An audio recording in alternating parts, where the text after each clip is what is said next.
السلام علیکم، میں ہوں نور العارفین صدیقی اور آپ دیکھ رہے ہیں آمنے سامنے۔ یہ اپنے قربانی کے لیے پلے پلائے دمبوں کو جس طرح سے آدمی پچکارتا ہے، اسی طرح سے بانی ایم کیو ایم کسی زمانے میں اپنے رکھے ہوئوں کو جس طرح سے پچکار رہے تھے، آپ نے اس کا احوال دیکھ لیا۔ کمی اگر ہے تو صرف ان کے رخ روشن میں نظر آ رہی ہوگی آپ کو، جن کو دکھانے کی پابندی ہے، اس لیے ان کی شکل جو ہے وہ ہم نے بلر فرما دی ہے تاکہ حدود اور قیود کا خیال بھی رکھا جا سکے اور اپنی بات بھی کی جا سکے۔ یہ ویڈیو آپ کو کیوں دکھائی؟ اس ویڈیو میں دوسری جانب ایک ہستی بالکل پہلی کلاس کے بچوں کی طرح سے اور ٹانگیں سکیڑے، نظریں جھکائے اور دھڑکتے دل کے ساتھ جو بیٹھی ہوئی آپ نے دیکھی تھی، وہ تھی مصطفیٰ کمال کی۔ وہ مصطفیٰ کمال نہیں جو وزیر صحت ہیں، نہ وزیر کا ایک ڈیکورم، ایک پروٹوکول ہوتا ہے جس کو بہرحال ملحوظ خاطر رکھنا چاہیے اور ہم رکھیں گے بھی۔ یہ بات ہو رہی ہے اس مصطفیٰ کمال کی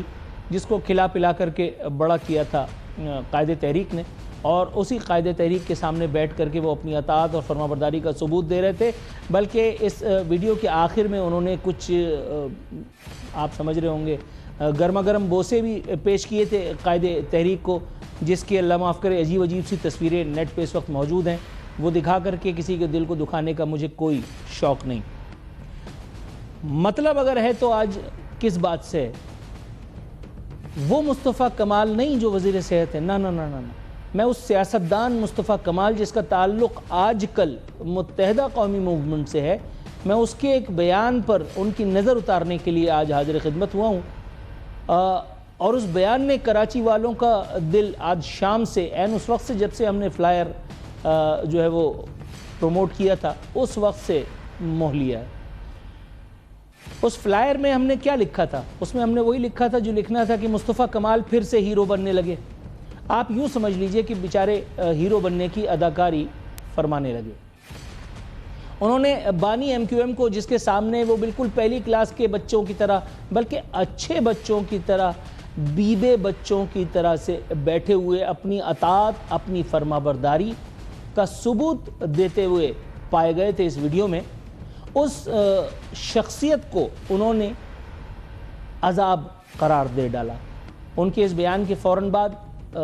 تمام اطراف ٹیلی فون کی گھنٹیاں بجنے لگی ہیں۔ انہوں نے اس بیان میں کیا کیا باتیں کی ہیں، اگر آپ خود نہ سنیں گے تو میں آپ کو کیسے بتا پاؤں گا۔ اب یہ انتہائی سطحی، عامیانہ، بلکہ اس کو ایک اور جملہ میرے ذہن میں آ رہا تھا، لیکن چلیے اب ہیں تو خیر سے سرکاری آدمی، اس لیے نہیں لیتا وہ لفظ۔ ریاست کا کام لوگوں کو مارنا کب سے ہو گیا مصطفیٰ کمال؟ ریاست کا کام تو لوگوں کو قائل کرنا ہوتا ہے، جہاں تک میں جانتا ہوں پڑھے لکھے مہذب معاشروں میں۔ اگر ہم پڑھے لکھا، مہذب، سیاسی اور جمہوری معاشرہ ہیں، اگر آپ سیاسی آدمی ہیں تو ریاست کا کام لوگوں کو مارنا تو نہیں ہوتا حضور۔ لیکن آپ کی مجبوری میں سمجھ سکتا ہوں، آپ جس دکھی دل سے یہ سب باتیں کر رہے ہیں۔ آپ نے یہاں جو 2-3 باتیں کی، بلکہ آپ نے بہت ساری باتیں کی، میں گاہے بگاہے سب کا پوسٹ مارٹم فرماتا ہوں۔ آپ نے فرمایا ہم نے جدوجہد کی، جی نہیں، آپ نے صرف ٹیلی فون اٹھا کے یس سر کہا تھا۔ آپ نے صرف ٹیلی فون اٹھا کر کے یس سر کہا تھا۔ آپ تو کراچی چھوڑ کر کے آپ اور انیس قائم خانی فرار ہو گئے تھے۔ آپ مہاجر قوم کو الطاف حسین کی ان گرما گرم، سپائسی، آبجیکشنبل اور عجیب و غریب قسم کی تقریروں پر، اس کے رحم و کرم پر چھوڑ کر کے چمپت ہو گئے تھے۔ آپ کو یہاں بلوایا گیا اور یہ بات آپ اچھی طرح جانتے ہیں۔ آپ کہہ نہیں رہے، عامر خان نے بھی بہت زمانے تک نہیں کہا، لیکن اس کے بعد ان کو ایک دن جھک مار کے کہنا پڑا کہ ہم جو ہے وہ ایک چیز پہ بیٹھ کے آئے تھے جس کا نام ہے ٹرک۔ عامر خان سے وقت نے یہ کہلوایا، آپ آج کہہ نہیں پا رہے ہیں، آپ کی مجبوری میں سمجھ سکتا ہوں، لیکن انسان کو سچ اگر بولے تو پھر پورا ہی بولنا چاہیے۔ آپ نے الطاف حسین کو اللہ کا عذاب قرار دیا، او یس، یہ بات میں نے 9ویں کلاس میں اپنے ایک آرٹیکل میں جب میں نے اس کو شائع ہونے کے لیے بھیجا تھا تب میں نے لکھی تھی جس پہ اس اخبار کے کسی نیک دل فرشتہ صفت سب ایڈیٹر کا اور فون آیا اور اس نے پھر میرے لتے لیے کہ کیوں اپنی جان کے دشمن بنے ہو. آپ تو اس زمانے سے اس کا دم بھر رہے ہیں, آپ تو اس کی سالگرہ کی زہریلے کیک کو کھا کر کے اور باقاعدہ خوشی سے رقصاں اور مستاں تھے. آج آپ کو وہ اللہ کا عذاب لگ رہا ہے. آپ نے فرمایا کراچی میں ایک دن میں روزانہ 20 لوگ مارے جاتے تھے, اور ان 20 لوگوں کے مارے جانے کے بعد ANP کے قاتلوں, آپ ہی کی زبان میں جو آپ اس وقت استعمال کرتے تھے, اور پیپلز پارٹی کے دہشت گردوں کے خلاف بیٹھ کر کے زہر اگلنے کا سارا جو پروگرام ہوتا تھا وہ متحدہ قومی موومنٹ کی پاکستان میں موجود لیڈرشپ کی سرپرستی میں, ان کی موجودگی میں ہوتا تھا. اور یہ کام الطاف حسین خود سے نہیں کرتا تھا, کیونکہ بقول آپ کے وہ تو وہاں ٹائٹ ہوتے تھے, ان کا ہیپی آر ہوتا تھا. آپ نے بالکل ٹھیک کہا کہ الطاف حسین یا بھائی کا وہاں اس طرح سے رہنا لوگوں کو سوٹ کرتا تھا, جن میں خود آپ بھی شامل تھے.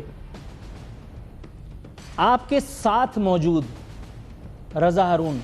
PSP ہاؤس میں جب آپ نے مجھے یہ بات بتائی تھی ان کے ہیپی آر کے متعلق, اس سے تھوڑے ہی دنوں کے بعد جب رضا ہارون آپ کو داغ مفارقت دے کر کے اور اپنا نیا سیاسی آشیانہ تلاش کر رہے تھے, کسی ایک پوڈ کاسٹ میں بیٹھ کر کے انہوں نے اس ہیپی آر سے اپنی اجنبیت کا اظہار بھی فرما دیا تھا. نیٹ پہ ہوگا, چیک کر لیجئے گا. انیس ایڈوکیٹ اپنے ایک انٹرویو میں یہ بات بتا چکے کہ نہیں, ایسا تو کوئی ہیپی آر میں نے زندگی میں نہیں دیکھا, جس کا الزام آپ اپنے اس وقت کے رول ماڈل اور ہیرو پر عائد کرتے تھے. میں جذباتی نہ ہو جاؤں, اس لیے بہتر ہے کہ میں ذرا تھوڑا سا ویڈیوز کا سہارا لوں. آپ نے جس شخص کو اللہ کا عذاب کہا, ایک وقت تھا جب آپ اس کو اس کی خوشامد کار ثواب سمجھ کر کے کیا کرتے تھے.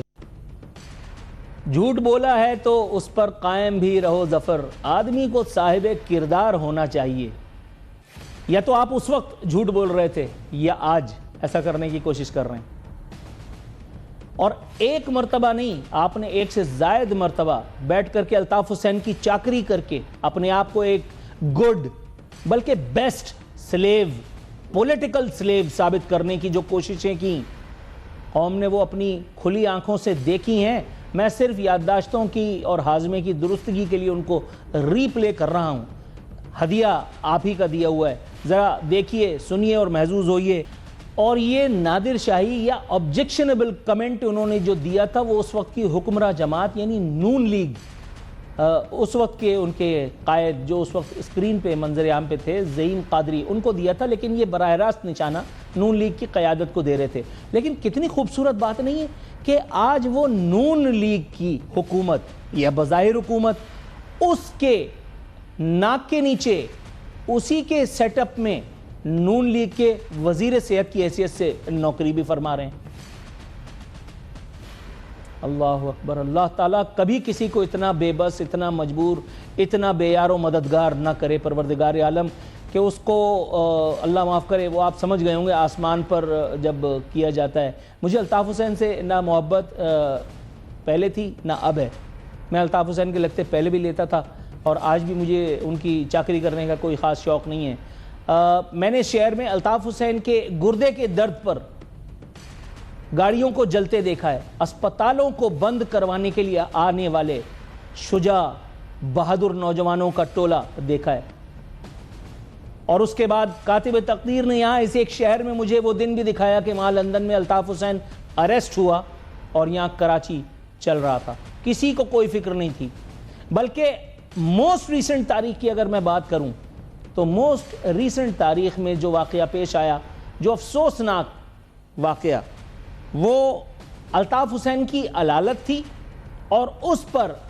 ان سے محظوظ, لطف اندوز, فیض یاب ہو چکے ان کے تمام سابقہ ملازم, تمام سابقہ گماشتے, تمام سابقہ چمچے, تمام سابقہ چاپلوس, تمام سابقہ سو کالڈ قائدین کی اجنبیت تھی. وہ جو کبھی دن کا آغاز الطاف حسین کی چاکری سے کرتے تھے اور جن کی راتیں ڈھلتی تھیں تو جی بھائی کے نعروں سے اس شب کا اختتام ہوتا تھا, ان کو الطاف حسین کی بیماری پر ایک میسج یا ایک سطری بیان تک جاری کرنے کی توفیق نہیں ہوئی. مجھے اس شخص سے کوئی ہمدردی نہیں ہے, مجھے اس شخص سے کوئی ہمدردی نہیں ہے, لیکن یہاں یہ بات سمجھ میں ضرور آتی ہے. حضرت علی رضی اللہ تعالیٰ عنہ کا وہ قول مجھے یاد آتا ہے اور میں لرز اٹھتا ہوں کہ جس پر احسان کرو اس کے شر سے بچو. وہ کبھی بھی میرے لیے ایک نیک آدمی, ایک آئیڈیل آدمی نہیں تھا, لیکن اس آدمی کے بارے میں ابھی جو آپ نے گلفشانیاں کی کہ وہ ایک بہت اچھے آدمی تھے, وہ ایک بہت خوبصورت آدمی تھے, وہ ایک بہت ہینڈسم آدمی تھے, وہ بہت اچھے تھے جن کی وجہ سے آپ جو ہے وہ یہ بن سکے جو آپ بنے ہیں, انہی کے بارے میں پھر آگے چل کر کے آپ نے کیا کیا گل کھلایا, اس کا احوال بریک کے فوراً بعد انشاءاللہ تعالیٰ آ کر کے تفصیلی طور پر آپ کو بتائیں گے.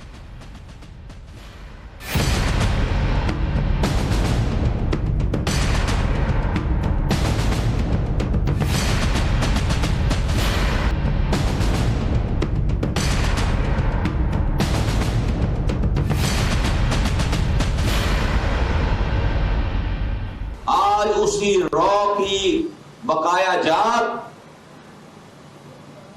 آج اسی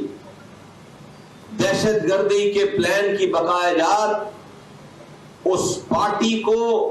اس الطاف حسین صاحب کی بقایا جات کو آج حکومت اور ریاست خود زندہ رکھے ہوئے ہے. خالد مقبول صدیقی بھائی وہ ہے جو سن 2000 میں انڈیا گئے الطاف حسین کی انسٹرکشنز پر, اور وہاں پہ رو کے ساتھ بیٹھ کر وہاں انڈیا میں وہاں کی میڈیا کے سامنے انہوں نے پاکستان کے خلاف بات کی اور اپنا پاسپورٹ, پاکستانی پاسپورٹ پھاڑ دیا, اور وہاں سے پاکستان آنے کے بجائے انڈینز نے ان کو رو نے ان کو انڈین ڈپلومیٹک پاسپورٹ ایشو کیا اور انڈین پاسپورٹ پہ ٹریول کر کے امریکہ چلے گئے, امریکہ کی فلائٹ لے لی سن 2000 میں. شاید متحدہ کو چھوڑ کر آنے والا تھا انڈینز کے پاس, رو کے پاس, وہ اس وقت جو ہے وہ پارلیمنٹ میں بیٹھا ہوا ہے.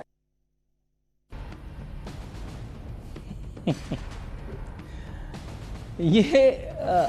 شاید موصوف کی عادت ثانیہ ہی بن چکی ہے کہ ہر ایک سے کام پورا ہو جانے کے بعد ان کو اس میں کیڑے نظر آنے لگتے ہیں. جب تک الطاف بھائی سے دال دلیا چل رہا تھا تو الطاف بھائی کی دانائی, ان کی خوبصورتی, ان کی ہینڈسمتا, ان کی انٹلیکچولتا, ان کی میڈیوکر ہونے کے فیوز و برکات بتا کر کے, اور 90 کے ٹیلیفون آپریٹر سے موصوف کراچی کے میئر تک پہنچے, پھر اس ملک میں سینیٹر کے اعلیٰ ترین عہدے تک جو ہے وہ پہنچ گئے. ایک زمانے میں بیٹھ کر کے باقاعدہ ٹیلی ویژن پہ اینکران کرام کو انٹرویو دیتے ہوئے باقاعدہ میں نے ان کو خود کہتے سنا ہے کہ میرے پاس تو کرائے کا مکان ہے, جب میں نظامت سے فارغ ہوں گا تو میں کرائے کے مکان میں جاؤں گا. لوگوں کو یقیناً یہ جان کر کے حیرت ہوگی کہ آج موصوف الحمدللہ خیر سے اپنے گھر میں ہیں. فَبِأَيِّ آلَاءِ رَبِّكُمَا تُكَذِّبَانِ, اس سے زیادہ کہہ کر کے میں کیا اور شرمندہ کروں, اور شرمندہ کرنے کی کوشش بھی میرا خیال ہے پوری ہو نہیں پائے گی. لیکن خوبصورت بات جو انہوں نے ساؤنڈ بائٹ میں کی ہے وہ یہ کہ خالد مقبول جو ان کے اس وقت کے قائد تحریک ہیں یا دکھاوے کے قائد تحریک ہیں, وہ خالد مقبول جو رو کے ایجنٹ تھے, وہ اس وقت رو کے ایجنٹ تھے کیونکہ Mustafa Kamal the super cop, the intelligent man, the intellectual, جنہوں نے اپنی انٹیلیجنسیا کو یوز کرتے ہوئے یہ پتہ چلا لیا تھا کہ رو کے پیڈسٹل سے پاکستان کے خلاف خالد مقبول نے کیا کیا سازشیں کی. اس کے بعد انہوں نے ان کے خلاف ایک دھواں دھار قسم کی پریس کانفرنس جو میں نے بھی آپ کو دکھائی تھی وہ فرمائی, اور ظاہر ہے کہ ایک محب وطن پاکستانی اور کیا کر بھی سکتا ہے. تو انہوں نے جب وہ پی ایس پی چلا رہے تھے اور کراچی پہ قبضے کا خواب دیکھ رہے تھے, جب وہ یہ سوچ رہے تھے کہ ہم سندھ میں وزیر اعلیٰ لے کر کے آئیں گے, وہ تو اللہ کا شکر ہے ٹھن ٹھن گوپال ہو گیا, ثم الحمدللہ. ایک کونسلر کی بھی اوقات نہیں تھی موصوف کی جب تک نظر کرم نہیں ہو گئی. جھٹکے میں آپ وفاقی وزیر صحت تو الحمدللہ بنا دیے گئے, لیکن اللہ کا بڑا شکر ہے احسان پاک پروردگار عالم کا کہ اس وقت جس پارٹی پہ لدے ہوئے ہیں اس پارٹی کو الطاف حسین کی باقیات فرمایا کرتے تھے ایک زمانے میں. اسی ساؤنڈ بائٹ میں وہ ایم کیو ایم پر پابندی نہ لگانے کا بہتان، الزام یا اس کا جو ہے وہ واٹ ایور عائد کرتے نظر آ رہے تھے۔ اس بات پر ریاستی اداروں اور حکومت سے وہ گلہ شکوہ بھی کرتے نظر آ رہے تھے کہ آپ خود ان کو پالتے ہیں۔ تو آج کیا ہو رہا ہے ایم کیو ایم کے ساتھ؟ اچھا یہ ایمانداری کی بات ہے، یہ تو پروگرام ہی ختم ہو جائے گا۔ پھر ایم کیو ایم کے ساتھ کیا پہلی دفعہ ایسا ہو رہا ہے؟ ایم کیو ایم کے ساتھ کیا پہلی دفعہ ایسا ہو رہا ہے؟ یہ تو ایم کیو ایم کے ساتھ ہر دور میں ہے۔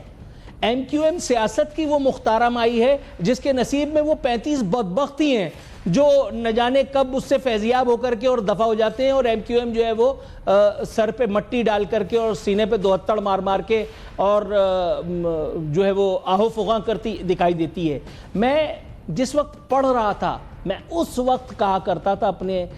دوستوں کے گروپ میں کہ M Q M is like a tissue paper, اور ٹیشو پیپر سے آپ کیا کام کرتے ہیں؟ اس کو استعمال کرتے ہیں، اس کو استعمال کر کے اور اس کے بعد پھر آپ اس کو پھینک دیتے ہیں۔ ایم کیو ایم کی اوقات آپ دیکھیے عمران خان کے زمانے میں بیچارے 6 افراد ان کو زبردستی لیپا پوتی کر کے، جیسے کسی بڑھیا کو آپ میک اپ کر کے اور لالی پاؤڈر لگا کر کے اور 16 سال کی بنا کر کے اور بٹھا دیتے ہیں۔ عمران خان خطاب کر رہا ہوتا تھا اور یہ بیچارے ہاتھ باندھ کر کے اور عمران خان کا خطبہ سن رہے ہوتے تھے، اس کے لیے تالیاں پیٹ رہے ہوتے تھے، اور عمران خان آخر میں ان پر طنزی ہنستے ہوئے کہتا تھا ایم کیو ایم والے یہ یہاں بیٹھے ہوئے ہیں، یہ بڑے نفیس لوگ ہیں۔ اور یہ وہ عمران خان تھا جو الطاف حسین کے لیے ایک باقاعدہ کیس لے کر کے، مقدمہ لے کر کے برطانوی عدالتوں تک میں گیا، جس کی وہ لڑکی، اللہ معاف کرے معاذ اللہ میں اس کے بارے میں ذکر نہیں کرنا چاہتا تھا، اس کے حوالے سے، اس کی مشکوک ولدیت کے حوالے سے کراچی کی دیواروں پہ چوکنگ الطاف حسین کے سٹیٹمنٹس، ایم کیو ایم کے فیکے ماجے تائے، چھوٹے سے لے کر کے موٹے سے موٹے لیڈر تک نے، بڑے سے بڑے سے لے کر کے اور چھوٹے سے چھوٹے پروگرام تک میں زہر افشانی کی، ان کی اللہ معاف کرے آبجیکشنبل لائف کو جو ہے وہ چوک چوراہوں پر ڈسکس کیا گیا، اور ان لوگوں کی منسٹریاں اللہ کا شکر ہے ثم الحمدللہ نفاست کے نام پر ایم کیو ایم نے بھگتائی۔ اس سے پہلے چلے جاتے ہیں، پیپلز پارٹی بہت بری تھی۔ پیپلز پارٹی نے وڈیرا کلچر کو فروغ دیا تھا، پیپلز پارٹی جو ہے وہ سندھ کا جو ہے وہ بیڑا غرق کر چکی تھی۔ آج بھی کبھی کبھی جب ٹونک نہیں ملتا تب بھی اس طرح کی باتیں سامنے آتی ہیں، لیکن اس وقت الطاف حسین کے دور میں جب رحمان بابا یہاں سے پنک ٹائی پہن کر کے اور وہاں آپ سمجھ رہے ہوں گے کیا لے کر کے جاتے تھے، اور پھر تمام شکوے شکایتیں جو ہے وہ دور ہو جاتی تھیں، اس ایک دور میں بھی مفاہمت کا دسترخوان جب بچھایا تھا پیپلز پارٹی نے، تو اس پہ سب سے پہلے بغیر ہاتھ دھوئے بیٹھنے نہیں لیٹ جانے والی پارٹی خود متحدہ تھی۔ ایک واقعہ تو مجھے اللہ کی قسم یہاں تک یاد ہے کہ ایک بار 90 سے ریلی چلی تھی نئے صوبے، مہاجر صوبے کے قیام کے حوالے سے، وہ تینٹی پہ پہنچی تھی، ابھی کتنی دیر کا فاصلہ ہے، 15 منٹ یا آدھا گھنٹہ، بہت تیر مار لو، اور اچانک سے اوپر سے سیٹنگ ہو گئی اور لڑکوں کا آگے موٹر سائیکل موڑو۔ اور اس بات پر میں نے اپنے ایم کیو ایم کے دوستوں کا جتنا ریکارڈ اس زمانے میں لگایا ہے وہ ایک تاریخ ہے۔ صبح ایم کیو ایم حکومت میں ہوتی تھی، شام کو ایم کیو ایم ان لوگوں کو فاشسٹ اور قاتل اور پتہ نہیں کیا کیا گردانتی تھی، جیسے ابھی مصطفیٰ کمال نون لیگ کی قیادت کے بارے میں، ان کی بیٹیوں تک کے بارے میں معاذ اللہ کس قسم کی گمراہ کن زبان، غلط زبان استعمال کر رہے تھے، اور آج کتنی استقلال، کتنی مردانگی، کتنی شجاعت، کتنی متانت، کتنے وقار کے ساتھ اور کتنے استقلال کے ساتھ آج انہی لوگوں کو ان کی چاکری کر رہے ہیں، ان کے منسٹر بن کر کے الحمدللہ گھوم رہے ہیں۔ یہاں پوچھنے والا سوال جو ہے وہ یہ ہے، الطاف حسین اللہ کا عذاب تھا، میں یہ بات تو بچپن سے جانتا اور مانتا ہوں اور میں کہتا چلا رہا ہوں، پروپیگیٹ کرتا چلا رہا ہوں،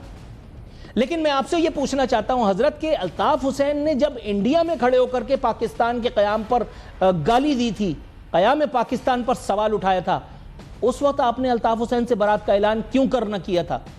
کراچی میں جس وقت 20 لاشیں گرا کرتی تھیں، اس وقت تو آپ کبھی ناظم اعلیٰ تھے، کبھی پھر آپ رابطہ کمیٹی کے ممبر تھے، کبھی آپ سینیٹر تھے، نہیں تھے تو آپ ٹیلی فون آپریٹر نہیں تھے، آپ نے اس وقت الطاف حسین کا ہاتھ کیوں کر نہ روکا؟ آپ کراچی کی تاریخ کے وہ واحد خود سر ناظم الطاف حسین کی مرضی، معاونت، مدد، آشیرواد سے بن پائے تھے، جس کے سامنے اس وقت کے گورنر کا چراغ بھی نہیں جلتا تھا۔ الطاف حسین سے الگ ہونے کے بعد آپ کی جو حالت ہو گئی تھی وہ آپ کو اچھی طرح سے پتا ہے۔ ایم کیو ایم کے لونڈے آپ کو گلی محلوں میں اور ٹف ٹائم دے رہے تھے۔ پی ایس پی بنا کر کے آپ نے ایم کیو ایم کے لوگوں کو توڑ کر کے اور اپنی باقاعدہ ایک سیاسی جماعت کو دھکا لگانے کی کوشش تو کی، لیکن اس کے بعد پی ایس پی کا جو حشر ہوا وہ آپ بھی جانتے ہیں۔ اور میں نے آپ کو پی ایس پی ہاؤس میں کھڑے ہو کر کے اپنے ایک انٹرویو سے پہلے بتایا تھا کہ پی ایس پی چلے گی نہیں آپ کی یہ سیاست چلے گی، اور آپ نے کہا تھا عارفین بھائی آپ کو نہیں پتا۔ وقت نے بتایا کہ عارفین بھائی کو کیا پتا تھا اور آپ کو کیا پتا تھا، اور اس کے بعد پھر وہی عامر خان والا راستہ، وہی عامر خان والا کوریڈور جو آپ کے نصیب میں لکھنے والے نے، کاتب تقدیر نے یعنی کہ لکھ دیا تھا، اور اسی راستے پہ چل کر کے میاں میاں پیاں پیاں، اور پھر آپ اس وزارت تک بھی پہنچے، اور راضی روڈ نرسریز کے اس پی ایس پی کے آفس سے بہادر آباد کے ایم کیو ایم کے اس آفس تک۔ اس فاروق ستار کو جس کو آپ باقاعدہ مذاق کا، طنز کا، تان اور تشنیع کا نشانہ بنایا کرتے تھے، آپ آج اس کو بھی برابر میں بٹھا کر کے پریس کانفرنس کرنے سے نہیں ہچکچاتے۔ وہ تمام لوگ جو کل را کے ایجنٹ تھے، آپ وسیم اختر کو کیا کچھ نہیں کہا کرتے تھے، وہ تو آج آپ چونکہ ان ہیں اس لیے وسیم اختر کا آؤٹ ہونا بنتا ہے۔ کل جب آپ کو دیس نکالا مل جائے گا، جب یہ سیٹ اپ انخا ہو جائے گا، جس وقت آپ سی وی لے کر کے مارے مارے پھر رہے ہوں گے، اس وقت پھر شاید وسیم اختر یا پھر کسی اور دفتر کا کوئی چراغ جل جائے اور پھر کوئی اور فرعون آپ لوگوں کی جگہ آ کر کے اور مہاجر عوام کا مسیحا بن جائے۔ Can you believe? اور یہ لوگ سویلین سپریمیسی کے دعوے دار بنتے اس وقت کے جب ان پر سے آشیرواد ہٹ جاتا ہے۔ یہ وہ لوگ ہیں کہ جو اپنے بنانے والوں تک کو نہیں چھوڑتے۔ الطاف حسین اچھا آدمی نہیں تھا، مجھے الطاف حسین سے میں نے زندگی میں الطاف حسین کو صرف ایک بار ایڈمائر کیا ہے، نیشنل ٹیلی ویژن پہ بیٹھ کر کے پوری ذمہ داری کے ساتھ تمام کانسیکوینسز کو ذہن میں رکھتے ہوئے بتاتا ہوں، لا الہ الا اللہ محمد رسول اللہ۔ سردار بھی یہ بات کہنے پر کوئی ہچکچاہٹ نہیں ہے مجھے۔ جس وقت الطاف حسین نے دروازہ بند کر کے اور فری سروس کا فریضہ سر انجام دیا تھا، اس وقت میں نے کسی سے کہا تھا، آج ثابت ہو گیا بانی قائد ہوتا ہے اور جوتے چپل اس کے جوتے چپل ہی ہوتے ہیں۔ وہ لوگ جو آپ کو جوک در جوک جا کر کے ووٹ ڈالا کرتے تھے، وہ آپ کے نام پر نہیں، وہ آپ کے کام پر نہیں، وہ آپ کی ہینڈسمتا پہ نہیں، وہ آپ کی انٹلیکچوئلتا پہ نہیں، وہ آپ کی صداقت، امانت، دیانت، شجاعت فلانے پر نہیں ڈالتے تھے، وہ آپ کو اس نام سے پہچانتے تھے جس نام پر آپ نے کام نکل جانے کے بعد اور تھوک دیا۔ اور صرف اسی پر کیا، ابھی جو خالد مقبول کی ہم بات کر رہے ہیں، اور اس کے بعد اللہ اکبر، توبہ استغفار، پروردگار عالم زندگی میں کبھی کسی کو اتنا رسوا نہ کرے، اللہ تعالیٰ کبھی کسی کو اتنا مجبور نہ کرے، جس طرح سے ایک شاندار، ایک سجی سجائی بزم میں بیٹھ کر کے خود خالد مقبول کے ساتھ، فاروق ستار کے ساتھ آپ نے ڈائس شیئر کیا اور آپ نے ان کی عظمت کے ترانے پڑھے۔ آپ سے سوال پوچھا گیا کہ قائد کون ہوگا، تو آپ نے یہ بھی بتایا کہ میں خالد مقبول بھائی کی سپرویژن میں، ان کی قیادت میں کام کروں گا، جبکہ بہادر آباد میں جھاڑو پوچھا لگانے والے سے لے کر کے اخبار کے دفتر میں نیوز ڈیسک پہ بیٹھے ہوئے ایک سب ایڈیٹر تک، اور کسی چینل پہ بیٹھ کر کے مجھ جیسے اللہ مارے اینکر تک، سب کو پتا ہے خالد مقبول کی صرف تصویر استعمال ہو رہی ہے، خالد مقبول کا صرف نام استعمال ہو رہا ہے۔ ایم کیو ایم کے اصل قائدین صرف اس وقت دو ہیں، ایک مصطفیٰ کمال اور دوسرے انیس قائم خانی۔ اور ایسا کیوں ہو رہا ہے آپ کو سمجھ میں آ رہا ہوگا میں کیا کہہ رہا ہوں، جس کی وجہ سے میں نے کہا کہ جس کی وجہ سے آپ کو لوٹ کر کے پاکستان آنا پڑا، جس کی وجہ سے آپ کو وہ مشہور زمانہ پریس کانفرنس کر کے اور دلیپ کمار کی اداکاری کر کے الطاف حسین کے اوپر کیچڑ اچھالنا پڑا، گو کہ اس میں سے زیادہ تر باتیں وہ تھیں جو پروون فیکٹ تھیں، جو وقت بہت پہلے ثابت کر چکا تھا، لیکن چونکہ آپ کو اس وقت حاجت پڑی تھی اس لیے آپ نے اس وقت اس بات کو قبولا، وگرنہ کراچی والے ہم تو بہت پہلے سے جانتے تھے۔ لیکن یہ بھی کون سا سفر ہے یہ بھی کون سا سفر ہے؟ اس کھیل میں آپ کے ہاتھ آیا بھی تو کیا؟ اس کا کچھ احوال ہے، اختصار کے ساتھ بیان کریں گے ایک وقفے کے بعد۔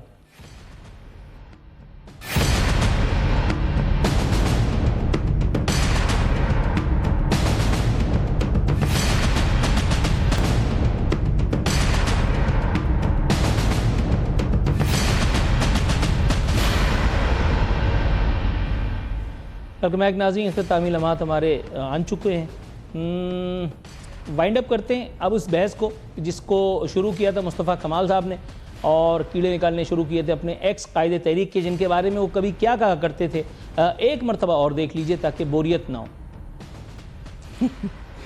ان کا کہنا یہ تھا کہ میں ڈائلاگ نہیں مار رہا ہوں، حالانکہ لا الہ الا اللہ محمد رسول اللہ to the best of my belief وہ ڈائلاگ ہی مار رہے تھے، کیونکہ ان کو پتا تھا کہ وہ توپ کے دانے پہ بندے میں، اور